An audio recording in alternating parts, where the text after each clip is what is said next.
Hello, everyone, and welcome to our match preview show on Football Talk Podcast. My name is Ozzie, and I'm your host for this evening. What a crazy 24 hours it's been for everyone affiliated with Liverpool Football Club. We witnessed genuine corruption on the pitch last night by Michael Oliver. And that's not me making excuses or being a sore loser, even though we didn't lose the game, we actually drew it. It was one of the worst games I've ever witnessed. Whilst I was doing my watch along yesterday, I was questioning my integrity as a fan. I thought I was generally being so biased that I couldn't see what was a real fan, what was not. I had to really think twice before I said anything out loud. But, you know, as they say, you should always go with your gut instinct, and my instincts were correct. It wasn't me being a biased fan and thinking all the decisions were going against us. That was the reality.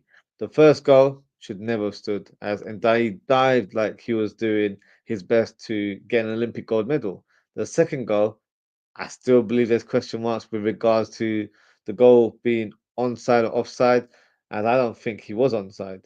But even if he was, to get shoved so blatantly by an opponent and then the opposition score a last minute winner that happened past the way allocated stoppage time, question marks have to be raised. And then we saw the melee that happened after the game. Shout out to Curtis Jones. That's my guy right there. I saw a young Ozzie in him yesterday as he was trying to grab up the Corey and two other Everton players, defending his honour as a Liverpool player and backing it for his own fans.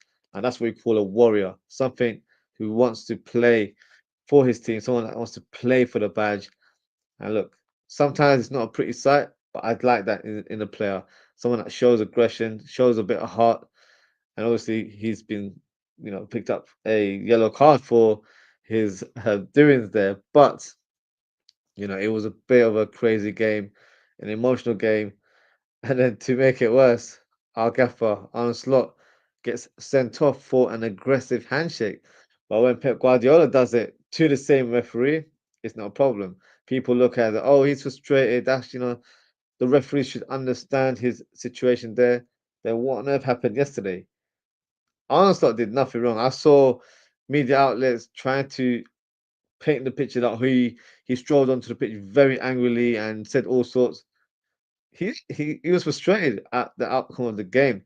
He didn't do anything that he wouldn't normally do on the pitch. So for me, people have to try and paint an agenda. It was a ridiculous decision to give him a red card. It'll be interesting to see if the club appeals that red card. I'm sure we'll find out tomorrow when Arnold Slot has his press conference tomorrow morning.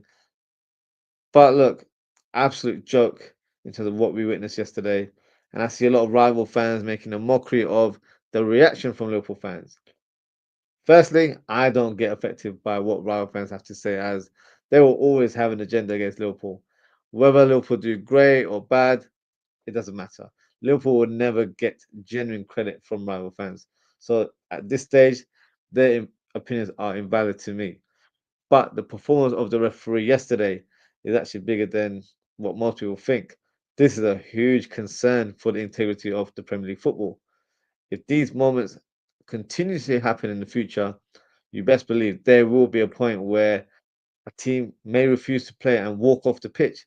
Something powerful like that, unfortunately, will need to happen in order for the league to restore its integrity once again. As I actually think the referees get away with murder. They never address their performances like managers and players have to do after games. They can have a shit day and keep it moving. That's wild in this day and age. And they don't have to explain themselves. They are so protected by the PGMOL. It's actually quite scary. I totally believe that there is some level of corruption in the league. But when there's big money involved, you can't rule it out. Now, I'm not suggesting there's match fixing involved or predetermined outcomes from one side. At this stage, we'll never know. But something has to change, as this is not just a Liverpool problem. Arsenal fans will tell you the same about Michael Oliver. Obviously, nothing happens to Man City, but other teams in the league have faced these issues where the referees have just not been consistent. And that is a problem that we're having. The level of officiating in this club is quite embarrassing. But what can we do? It's one of those things where we can discuss it on platforms like my channel, but it's still frustrating nonetheless. I mentioned it in my match reaction last night. Nothing is going to happen with regards to the performance of the referee last night. As I like to call them, PG LOL will never address the performance of a referee like Michael Oliver because they regard him as the best referee in the country. But look, I don't want it to be about Everton because that's the past now. I voiced my concerns and my frustration yesterday. I've even done it in the top of this show. So let's swiftly move on as Liverpool need to turn their attention on the next fixture, which is against Wolves this Sunday afternoon. So let's discuss the form of Wolves and we'll then present the team news and predict the lineups for both teams. So, in terms of the team form of Wolves, the last 5 games, can't lie, it's not been great. They've lost 4 games on the bounce against Forest, which ended 3-0, Newcastle that also ended 3-0, Chelsea, which ended 3-1, and they lost to Arsenal 1-0. But they managed to pick up a great win almost a couple of weeks ago against Aston Villa, beating them 2-0. And in terms of recent matches outside of the Premier League, they also beat Blackburn Rovers last weekend in the FA Cup. So before they faced Liverpool, they've actually managed to regain some form with 2 back-to-back wins. Typical, as we don't seem to face teams that are in poor form. They seem to pick up 1 or 2 good results before we face them. But that's the nature of the game sometimes. In terms of Liverpool, I've just gone on a bit of a rant. We need to bounce back from yesterday's draw because for me, it felt like a loss. For Everton fans, it was jubilation. It felt like they won something so prestige. It was a draw. They didn't even win the game, but the celebrations was just endless, and I'm sure they're probably still getting merry right now as we speak. But that's small club mentality there. But in terms of this game, um, we're not going to let one person's fraudulent and deceiving behavior affect our momentum going forward. We need to make sure that we're on top of our game in this fixture. And look, let's review the game quickly as well. We didn't play our best football against Everton yesterday. I think we did enough to get the win, which is what you need at this stage of the season, and also against an opposition that is known to be very aggressive and direct in their way of playing. But forget the emotional feelings surrounding the draw and what occurred after the game, and of course during the game as well. A point is not the worst result for Liverpool. I'm trying to look at this in a positive way. We've not had the best of luck at Goodison Park. We've only won there twice in the last 12 games. So a point is not the worst case scenario. Of course, we wanted to extend our lead from Arsenal with a 9 point gap. Right now it's 7, which is still a good lead in my opinion.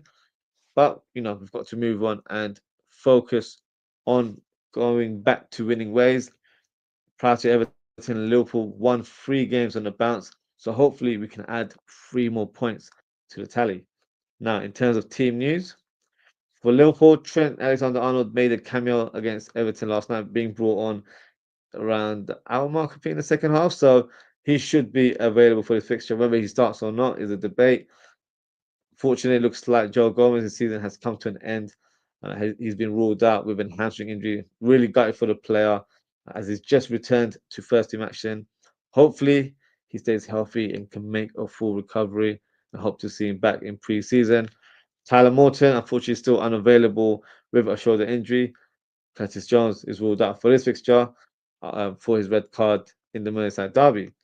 In regards to Wolves, Masquera, Enzo Gonzalez, Klasic, and Strand Larson are unavailable for this fixture.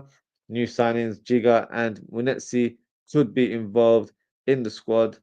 Boubacar Traore could be available for his fixture after returning from injury, and João Gomez served his one-match suspension after being sent off against Arsenal, so he could make a return to the lineup. So what we'll do now is we'll move on and predict the lineups for both teams. Uh, let's start with the away team, and then we can discuss Liverpool in more detail. Generally, Wolves play a 3-4-2-1 formation, so I don't think it's going to change in this fixture. So in goal, it will be Jose Sa, who's generally been the main goalkeeper, and to be fair, has produced some decent performances this season. Great shot stopper, anyway, but I think he did have a sort of a small patch where he was slightly inconsistent and gave away a lot of terrible goals as well. But he's managed to discover some form in recent weeks. Then you've got Doherty, who normally plays. What am I doing? Sorry, Jose Sa. Doherty normally plays as a right back, even as a wing back at some point. But in this new setup, he's been deployed on the right side of a back three, so I think he will remain in that role there. And then in the middle, you have uh, OZWRLD as well, central defender there, so he will go there, Rico's player. And then you've got Totti Gomez as well, left-footed centre back playing on that side. It's not that Gomez. Where is he?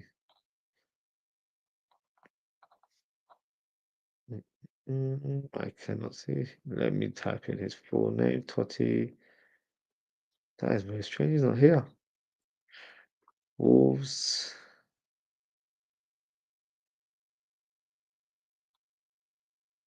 He must be there. He is.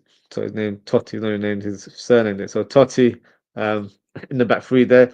Now in terms of the midfield four, you've got Semedo playing wing back,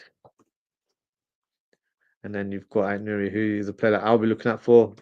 I think he's a very talented player. Of course, has been linked with Liverpool, so it'll be interesting to see if he manages to get some game time. Right, there he is, Aït-Nouri. So yeah, definitely a player one to watch. You know, we played Bournemouth a couple of weeks ago, and Kirkers was a one to watch in that game. I know he will be the same, as I feel like he's a player that is definitely on our shopping list, if you want to quote it that way. So definitely be interested to see how he performs against Liverpool at Anfield. And in terms of the midfield too, it has to be Bellegarde. He's been really good this season. Scored a good goal the other day as well. Fantastic Casilla plays CM, CDM, and he even play left wing. So multifunctional player there. Last game it was Andre that played alongside him. I think João Gomez will return to the lineup.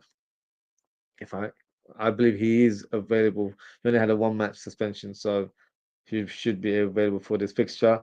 And in terms of the advanced two, your attacking midfielders, you've got Sarabia, left player, but can really cause havoc on that right hand side. And you've got Cunha, who's been in the form of his life this season. I think I'm not sure if he has signed, but he's rumored to sign a long term contract at the club. And then you've got Gonçalo Guedes as well, who for me, I used to remember watching him for Valencia. I thought he was a really good finisher. Hasn't really shown that attacking instinct in the Premier League. But we've given some recent game time. He has shown moments that he is a good finisher from goal. So hopefully he doesn't show out in this game because we want him to be quiet for this fixture. But that is my predicted lineup for the Wolves team. Now, in terms of danger men, Sarabia is a player that is a tricky opponent, can be very creative, very skillful on the ball, has a decent left foot in terms of his shooting. Cunha for me is the guy in this team. I've said it in my match preview shows, sorry, my Premier League review shows over the weeks, that if Wolves manage to keep Cunha, they have a very strong opportunity of staying in the league. And in fact, I think it guarantees them Premier League status. And let's see, how that ends up. But he's the player that everything goes through him in terms of from an attacking point of view. Really works hard for the team, not just a player for flashy moments. He presses very well. He's great in terms of tactical approach where he moves around the pitch, so he's not in a static position for most games. So expect this sort of front three to roam around. It could be where they start off playing like a front three almost, or they can, Sarawi playing like a number 10, and then you end up having more of a two strikers at top as well. So they will definitely have variation in the front three. That's why I feel like they've been given a sort of like a free rowers to not be out and out wingers, because you've got the likes of Semedo and you've got the likes of Ait Nouri to bomb down the flank, and they'll be the creative outlets from the wings. So don't expect Guedes and Cunha to occupy the wing positions too much. And then you've got João Gomez, who'll probably be the player that sits in front of the back three. And then you've got Bellegarde roaming around, uh, popping up in positions like this, where he does have a lethal long shot on him. So he's capable of scoring goals in different occasions. So for me, in terms of the midfield, Bellegarde is one that I would keep an eye on. I think he's going to be very dangerous, box to box midfielder, energetic, and shoot as well, as I previously mentioned. Nouri is one as well where he's not just an out and out wing back, very intelligent on and off the ball, great technique, can literally split open the defense whenever he wants. So he's a player we need to look out for. So yeah, for me, Nouri, Bellegarde, Cunha, Sarabia, and I might even throw in Guedes there. Guedes for me has picked up some recent form. Um, when he was at Valencia, he was a lethal finisher. So whether he's able to showcase that level of talent in this game, hopefully not. But in terms of the Premier League, hopefully that remains to be seen. But do keep it out for me. He's a player that can score goals. So they do have a lot of decent attacking players there. It's not going to be a walk in the park, in my opinion. I know they've not been in good form in recent weeks, losing to a lot of Premier League teams, 4 losses on the bounce. But I do feel like this is a team that can cause us a bit of issues. So it'll be interesting to see what lineup comes up. But I think this might be the lineup that we face this Sunday. So let's move on to the Liverpool lineup. I'm sure everyone will have their opinions on who starts and who doesn't. So let's move on and focus on the Liverpool lineup. So in goal, it has to be Alisson. No real arguments with regards to his place in the team. And then you've got the right back position. Do we continue with Conor Bradley, or does Trent Alexander-Arnold reclaim his starting spot in the team? I think Trent will return to the lineup. He pretty much played the whole of the second half. Came on around the just before the hour mark, so played majority of the second half. I actually think he did decently well defensively and on the ball. So I think he could make a start in this fixture. So I'm going to go for Trent. If he doesn't, I'm not hugely surprised. But I think based on what I've seen with Arnold Stock, whenever a player of Trent's ability returns from injury, he normally tries to get them in the team as soon as possible. So me personally, I would probably even rest him and save him for the Villa game, which takes place next Wednesday, which is not that far away. But I think from Arnold Stock's track record, I think he will start. So I'm going to go for Trent Alexander-Arnold. Konate had a bit of a mixed afternoon yesterday. I thought he was actually decent on overall, but unfortunately the first goal, some have pinpointed that it was Van Dijk's fault for that first goal. I haven't seen the replays of it too much to really dive in and analyze it to that extent. But in terms of what I saw face value of the game, I thought it was Konate's fault. Even though Beto was not Konate's man in that moment, he's still within that area to defend that set piece there. So it's not just about man marking. It's not. It wasn't a corner kick where everyone's man marking. In those sort of free kicks, you are pretty much doing zonal marking. So if one player's gone past your target man, then you have to follow. You have to make sure your goal side, and you make sure that you're trying to close that player down so he doesn't have any involvement or he can't get past any of the defenders. Unfortunately for me, Konate wasn't tight enough, and he was on the wrong side of the goal as well. So that led to that first goal. And some may even argue that Alisson Becker should have done better with the block there. Looking at attackers, I feel like you have to give them the advantage. Yes, it went underneath his elbow, but it was just a calmly slotted finish. So it's smart play from the striker rather than a mistake from the keeper, or the keeper should have done better. But that's just my point of view. But in terms of this lineup for The game against Wolves, it'll be Kanate and Van Dijk in the middle of our defense. Left back, I'm gonna go for Simicast. I think rotation is required. Robertson didn't have the best of games. I think Simicast might just provide a better attacking outlet from that left hand side, so I think that will be quite useful in this fixture. So I'm gonna go for Simicast. Gravenberch, I know you got substitute. Some fans, have voiced their opinion suggesting that he didn't have a great game. He didn't have the best game. Don't get me wrong, but I didn't think he was that bad. So he remains in the lineup for me. And then you've got McAllister alongside him, who was fantastic yesterday. So Bosley remains in the advanced midfield role. And then on the right hand side, no argument say who starts there. Mohamed Salah. The big debate: who starts left wing and who starts up top. So in last night's fixture, Gakpo probably had one of his quietest games, to be fair. So I wasn't heavily involved in the build up and didn't really have much input from an attacker point of view. Didn't really have many shots on goal, but I still feel like he's the best option for that position. So I'm gonna go for Gakpo on the left wing. Now, big debate: who starts up top? I'll give you two answers because I think Arsenal will go for another player. I would go for someone else. So I would go for Darwin Núñez, like I predicted or like I mentioned in my match preview for the Everton game. I feel like Darwin Núñez was more suited for that game, and I feel like his sort of physical presence would have suited the way we played, and it would have added a bit more of an issue for the Everton defenders. When you've got a player like Luis Diaz who isn't a main striker, he's been sort of adapting to that role this season. Uh, he wasn't in the box much. To be fair, he was literally a number 10. He was outside the box, didn't come into the 6 yard box at any time. So for me, that's an issue. Everyone's like, well, we play with false nine. We shouldn't really be playing with false nine, in my opinion. So Bosla, as you can see, is an advanced 8/10, however you want to phrase it. So he should be having the sort of the freedom to roam around outside the box, and the main striker should be the main striker, as in to play on the shoulder and try and get the goals. So for me, that's something that has to be addressed next season, where we actually sign an out-and-out striker rather than a false nine. I'm not buying this false nine narrative anymore.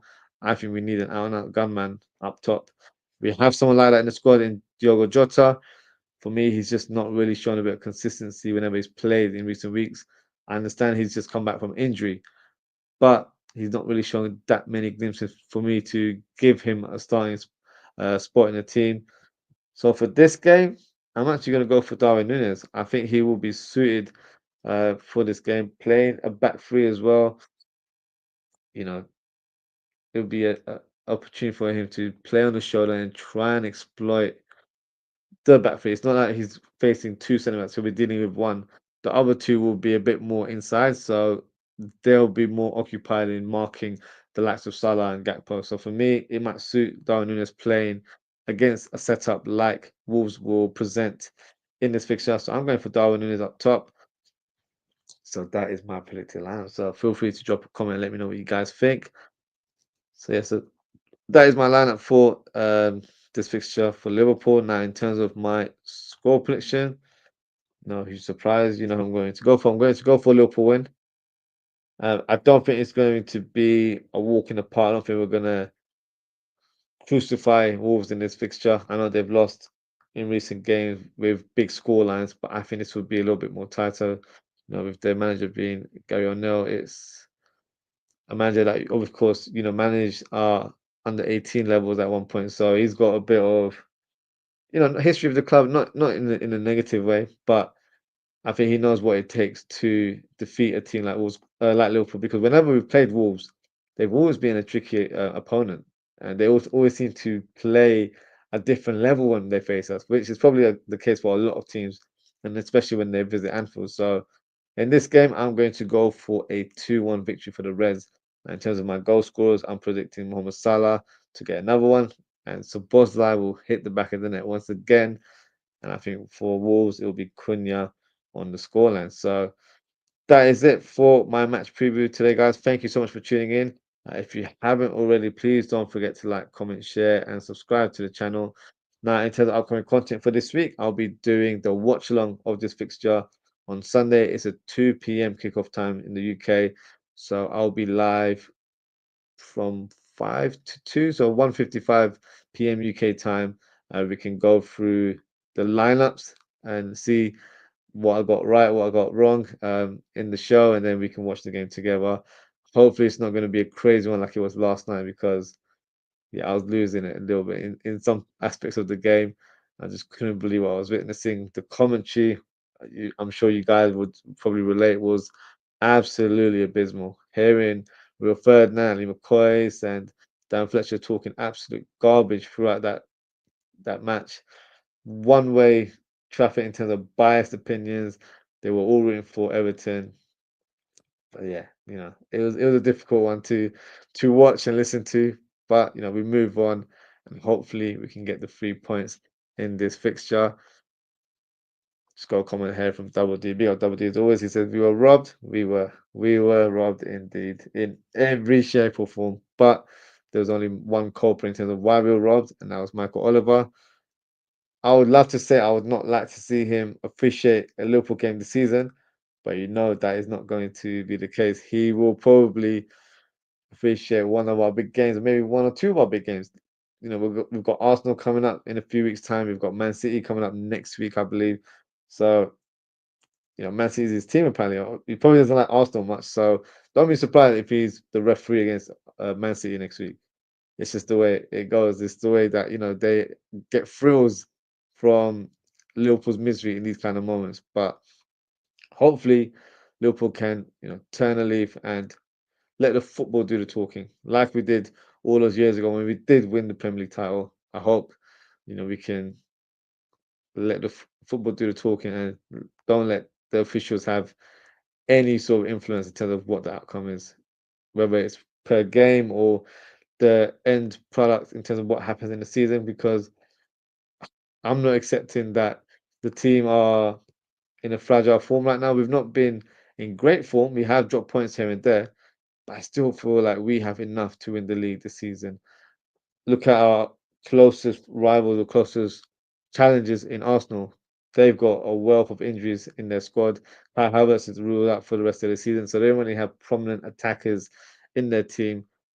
So, the odds are, favouring Liverpool, but at the same time, we've got quite a few injuries. Joe Gomez is out for the rest of the season.